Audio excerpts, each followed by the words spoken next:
And this year, during one of my pro bono activities, I had the pleasure of presenting to Rosie Holidays and taking them through this session on effectiveness to greatness. Basically, based this on Stephen Covey's 8 habits. One of the things I did was take him through the review the habits 1 to 7, and stress to them that this was something that was not only applicable to the workplace, but it's applicable to our life in general. And we tend to forget, and we tend to forget that. During the presentation, I stressed on the importance of the 8th habit. Understanding the fact that the human being is made up of this four components, if you like. And during the presentation, I talked to them about a framework that I've designed for high school students, for my nieces, for my cousins, who come and stay at home with us, and then grooming them through what I call the academic transformation. It's basically based on this lecture that I heard from Dr. Sashi Tharoor, the concept of a well-filled mind versus a well-formed mind. The framework that I created developed in 2002 has evolved to now in 2018. The latest version of this is the 2015 version of the Naspike framework. It's based on the simple PDCA cycle: plan, do, check, act. The business excellence framework, that in everything that you do, there is an approach, there is a deployment, review, and improvement. And then, of course, I usually anchor the framework with the 8th habit of highly effective people from Stephen Covey. The framework is pretty very simple. I've tried to simplify it for kids, for students, that there is an envisioning phase, the keeping it real phase, the ruthless deployment, preparing to peak, explosive finale, and then standing at the crossroads. And each of these, they have the subcomponents and systems and processes that we follow. It's quite an intense framework, but I think people understand it. It's very easy to implement, and it's very successful. So of course, from the envisioning process, laying down the strategic plan, the vision, mission, and all that, the focus areas, the key performance indicators that need to track, and then of course the keeping it real, where they have a scorecard in place based on the focus areas that they wanna focus on. And one of the things that I spend a lot of my time on is this area of ruthless deployment.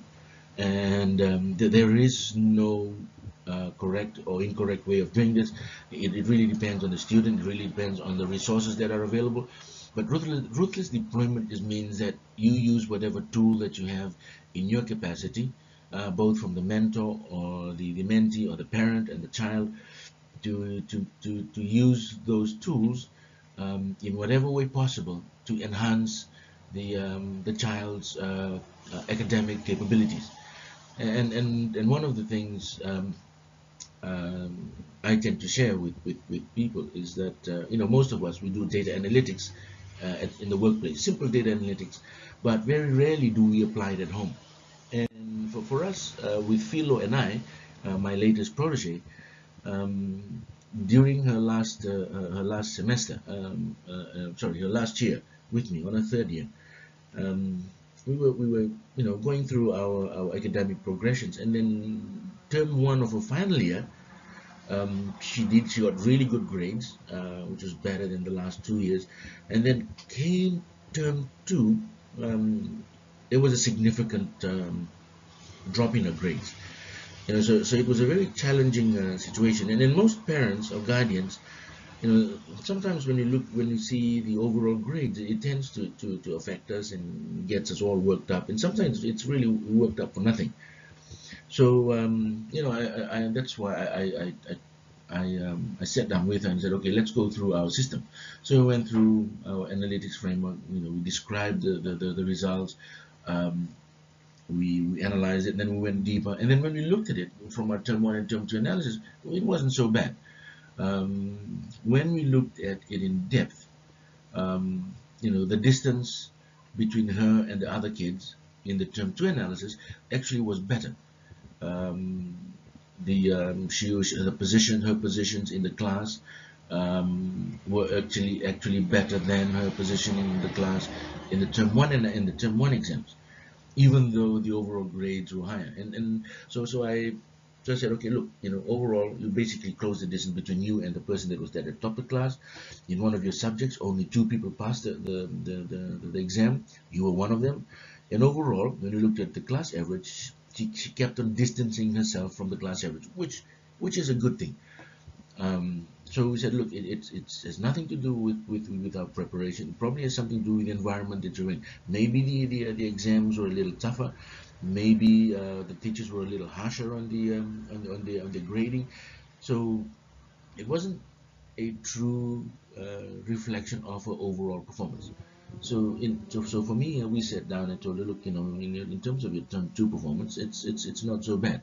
You're actually improving, you're progressing. It depends on how you look at it. Um, so it didn't really rattle us that much. And if people don't do proper analytics or proper analysis of the performance of their children, and they're always looking at the overall grades, you can get into these problematic areas. So this for us was one of our trials and tribulations during that year. And when we finished the program, the results speak for themselves.